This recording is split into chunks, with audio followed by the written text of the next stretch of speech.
আসসালামু আলাইকুম, স্বাগতম নিউজ 71 সংবাদে। আমি মোহাম্মদ সাদিকুর রহমান। আজকের সব আন্তর্জাতিক খবর নিয়ে হাজির হয়েছি। শুরুতেই জানিয়ে দিব সংবাদ শিরোনাম, তারপর বিস্তারিত।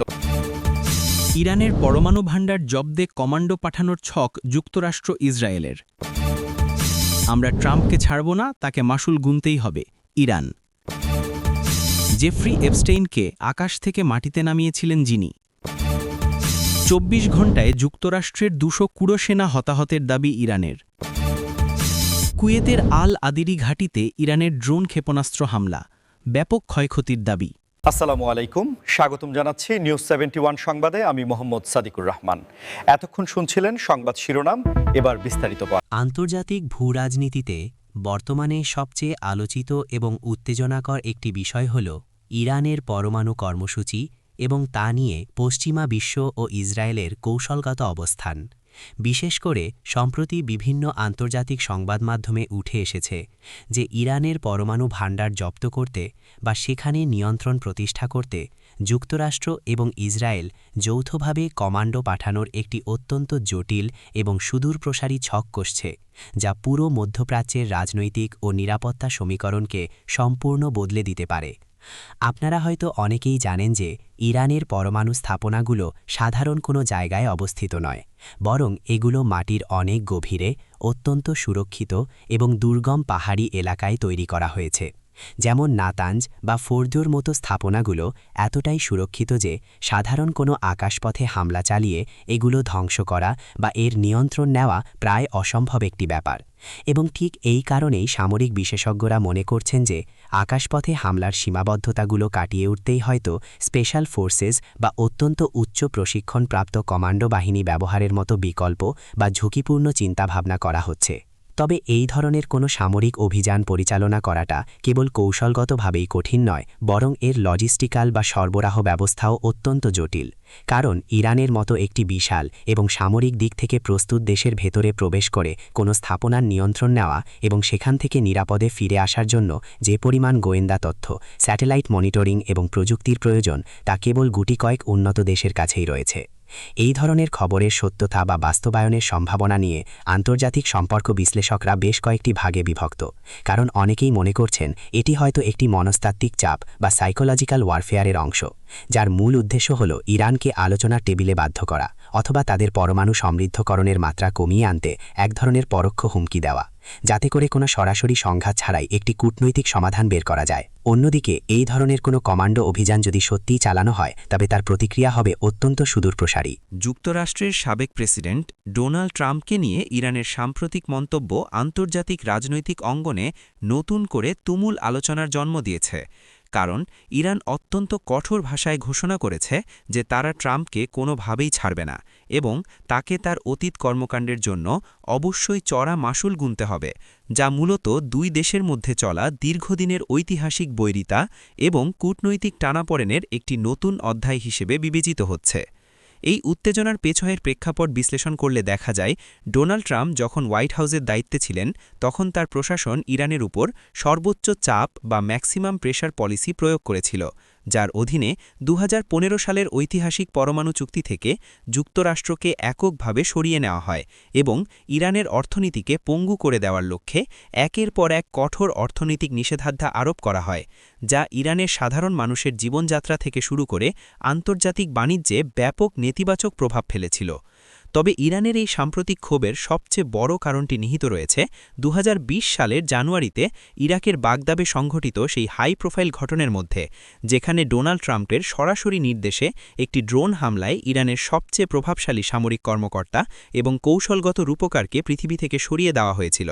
যা ইরান কখনোই মেনে নিতে পারেনি এবং তখন থেকেই তারা আন্তর্জাতিক আইন ও বিভিন্ন প্ল্যাটফর্মে এর আইনি ও কাঠামোগত বিচার চেয়ে আসছে। ইরান বারবার দাবি করে আসছে যে একজন সার্বভৌম রাষ্ট্রের উচ্চপদস্থ কর্মকর্তাকে অন্য একটি দেশের মাটিতে এভাবে টার্গেট করা আন্তর্জাতিক আইনের সুস্পষ্ট লঙ্ঘন, এবং ঠিক এই কারণেই তারা ডোনাল্ড ট্রাম্প এবং তার প্রশাসনের তৎকালীন শীর্ষ কর্মকর্তাদের বিরুদ্ধে আন্তর্জাতিক গ্রেপ্তারি পরোয়ানা জারিরও চেষ্টা করেছে। যদিও আইনিভাবে যুক্তরাষ্ট্রের মতো একটি পরাশক্তির সাবেক প্রেসিডেন্টকে আন্তর্জাতিক আদালতে দাঁড় করানো প্রায় অসম্ভব একটি কাজ, তারপরেও ইরান তাদের এই অবস্থান থেকে এক চুলও সরে আসেনি, বরং তারা প্রতিনিয়তই বিভিন্ন আন্তর্জাতিক ফোরামে এই বিষয়টি তুলে ধরছে এবং তাদের সাম্প্রতিক এই বক্তব্য প্রমাণ করে যে তারা বিষয়টি ভুলে যায়নি এবং এটি এখন তাদের জাতীয় সম্মান ও আইনি অধিকার আদায়ের একটি বড় প্রতীকে পরিণত হয়েছে। আন্তর্জাতিক সংবাদ মাধ্যমে দীর্ঘদিন ধরে চর্চিত এবং আলোচিত নাম জেফ্রি এপস্টেইন,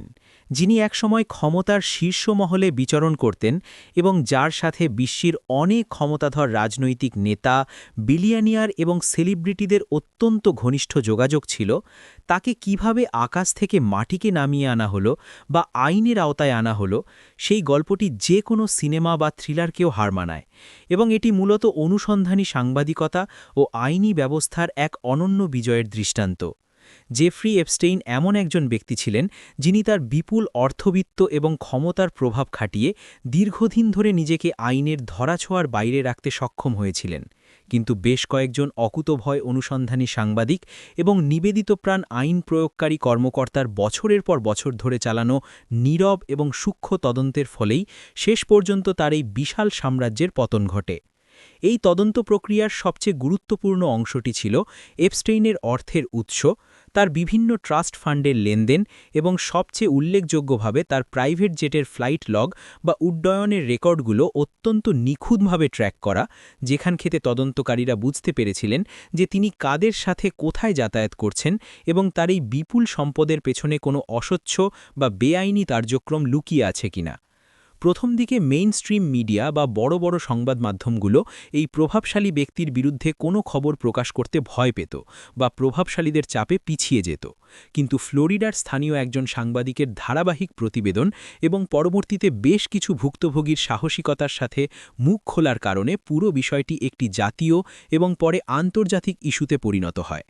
এই সাংবাদিকরা মাসের পর মাস ধরে আদালতের পুরনো নথিপত্র ঘেটেছেন, বিভিন্ন আর্থিক প্রতিষ্ঠানের সাথে কথা বলেছেন এবং সেই সব মানুষের সাক্ষাৎকার নিয়েছেন যারা একসময় এপস্টেইনের বিশাল প্রাসাদে কাজ করতেন, যার মাধ্যমে তারা এমন সব তথ্য প্রমাণ জোগাড় করতে সক্ষম হন যা অস্বীকার করার কোনো উপায় শেষ পর্যন্ত আইনি ব্যবস্থায় ছিল না। এই ঘটনাটি আমাদের সমাজের জন্য একটি অত্যন্ত বড় বার্তা বহন করে, আর তা হলো কেউ যতই প্রভাবশালী বা ক্ষমতাধর হোক না কেন, তথ্য প্রমাণ এবং সত্যের শক্তির কাছে একদিন না একদিন তাকে মাথা নত করতে। মধ্যপ্রাচ্যের সংঘাতপূর্ণ পরিস্থিতিতে একটি নতুন এবং বিস্ময়কর তথ্য আন্তর্জাতিক সংবাদ মাধ্যমে তুমুল আলোড়ন সৃষ্টি করেছে, যেখানে ইরান দাবি করেছে যে মাত্র ২৪ ঘণ্টার ব্যবধানে তাদের বিভিন্ন পদক্ষেপে বা কার্যক্রমে যুক্তরাষ্ট্রের প্রায় ২২০ জন সেনা হতাহতের শিকার হয়েছে,